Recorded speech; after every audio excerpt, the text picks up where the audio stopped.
MeghalayaPost.news. It's a different issue in every state and every country.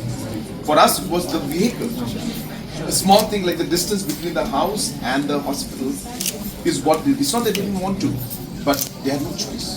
Como Menteri Rang Ba Kajalang Konrad Kisang Ma Mentaka Singula Pli Kawe Kajat Program Blatip Kum Early Childhood Development ECD Implementation Science Workshop Kabalai Skilenter Barbalawan Ban Shimentalang Nadu Kita Ki Bathawi Ka Polisi Treikam Ki Balatbet Ban Sumarna Kamta Ka Jinghe Jingsan Ki Khyllung Khynnah Ki Riushempang Bat Baro Ki Kenhun Ki Badan Banta Na Kalengkari Na Kabanta Ban Penklan Ïaka Jingpyntreikam Ban Phai Khmat Kyrpang Na Kamta Ka Jingpyntreikam Jong Ki Khyllung Khynnah Ïaka ni workshop la penlong hapo ka Meghalaya Early Childhood Development Mission MECDM haka Jingpyntreikam kat berka State Capacity Enhancement Project SCEP ka Van Leer Foundation bat ki Asian Development Bank ADB ka pangpadeng jong kani ka program kare From Science to State Action Building Integrated System for Early Childhood Development haka baka Jingtemu Kyrpang kalong banya lumlang na kiliang baro ki Riushempang bat ki Riu Pro Jabing bantay na kamanta ka Jingpyntreikam jong ki Khyllung Khynnah bat ka yeng kasam jong ki.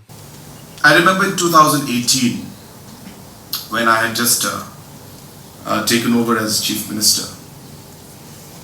And I very distinctly remember, and the reason I'm saying this is because of Patricia's presentation, and it just struck a chord with me. And I remember the press asking me, what is it that you're going to do as Chief Minister? And I remember one quote from one person I really admire a lot. His name is Chief Kera. And I quoted him, which is really genuinely I meant it, when I said that I will not do anything different, but I'll do them differently. And that's really the core of what we've been trying to do in the last 8 years. And I keep telling my other friends, whoever asks me, oh my God, you're doing this work, you're doing this, so how do you do it? So I said that, I don't do anything. I tell them, I don't do anything. He said, I only do a very simple thing. And the simple thing is for me to be able to identify the right people, put them in the right place, and allow them to do everything. That's all I do. And I think that is very, very important for a system to be able to run, because a team requires that support from the leadership. During times when somebody will come and say, why are you doing this? You say, well, I have your back. Don't worry, just keep going. Because we know we can see the horizon, we can see what's happening and where we are heading towards. And I think that's really very, very important for a system to work together. So I think that is again my second message, which is very important. As I said, first is we don't have to do innovative or different things. We just have to allow the same things that are there, but just ensure that the capacity goes up, just ensure that the picture is clear in front of us, and we are able to implement things just in a better manner. And the second thing, as I said, to make that happen, you need to have the right team to be there and give that right support politically to allow them to make things happen. And I think the third point here is also that not every single system will work in every state. So I think while we identify, again a very important point that I could hear from different points and speeches being made, is that it's very important to also understand what the problem is, and a lot of times I think all of you are experts out here, you will know better than me, that most of the time we actually end up looking at the result and thinking that that's the problem, and we don't really actually understand the real problem that's there. So for example, when the early childhood development, the maternal mortality rate in 2018 was there in front of me, which of course I knew from before, and I was really very keen to see that come down. So we started off with the system, and we realized that it was, or rather I was made to understand at that point, or rather officers also understood that, well, it's institutional deliveries, we need to ensure that institutional deliveries goes up and all that stuff.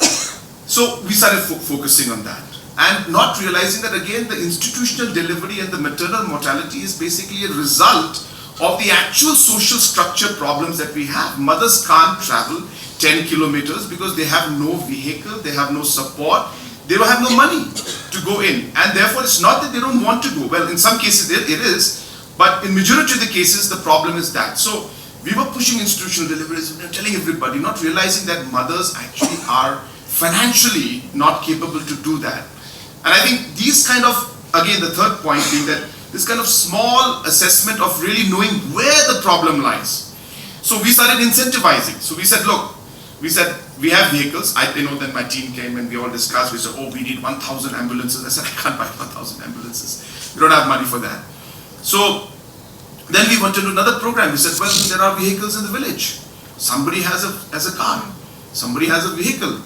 So can we not give that person 500 rupees, 1,000 rupees to then drop the mother and we will pay for it. So we started this whole network of local vehicles present with local people, train them a bit, of course, on how to treat the mother and everything, and use the local assets, paid them money, and then we also realized that sometimes mothers are living very far off. So it's 10 kilometers. It's too long a distance for them to, during that time when it's really needed for them to travel. So we started creating what we call the safe motherhood homes. And we realized that these mothers don't have money actually to sustain because they're living hand to mouth. That's the economic condition, and that's the challenge we face. So obviously for us, what is important, then we said that, look, let's have kind of a guest house, and let's have the safe motherhood home. We'll call it a home, we won't call it a guest house. And we will give good care, we will give good food, we will keep them for 15-20 days there. We will incentivize it by giving some amount of money to them and to the person who's going to be with them. It could be her husband, it could be her sister, it could be her mother, whoever she wants. And we will incentivize that person's stay also. So therefore then we started doing all this kind of stuff and we started realizing. So my point being, it is important to be able to really understand where the problem is, and then be able to come out with a tailor-made approach of what your state capacity you have, and then be able to then resolve that problem in a way that is practical, financially and socially and even logistically, and then actually implement it. So that part is a part I think every state, organization or whatever you call it will have to really go down into details of figuring out. And we have been, I shouldn't say struggling, but it's exciting in fact. We've been working and progressing in that area, and of course there's a long way to go, but that's how things have been, and we have been trying to really work on that. So I think the third point again is that every state, every organization is different, but I do agree with the presentation. MeghalayaPost.news